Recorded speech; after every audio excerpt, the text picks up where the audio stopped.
and welcome to a special edition episode of Science with Bexy. Today is a fun experiment episode.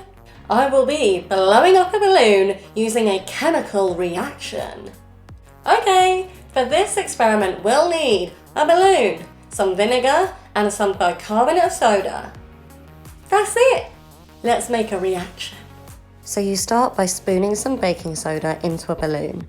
And as you can see, I needed a helping hand for this. And I probably put too much in, but let's just see what happens. Ready to go.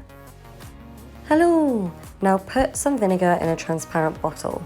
And once again, I think I used too much vinegar, but c'est la vie. Now attach the balloon to the top of the bottle. Thumbs up, we're good to go. Now let the baking soda drop into the vinegar. And whoa, that's blowing up really quick, I don't really know what to do. Alright, it seems I've got a handle on the situation. As you can see, the balloon has been blown up by the chemical reaction. Look at this, I'm really proud of myself here.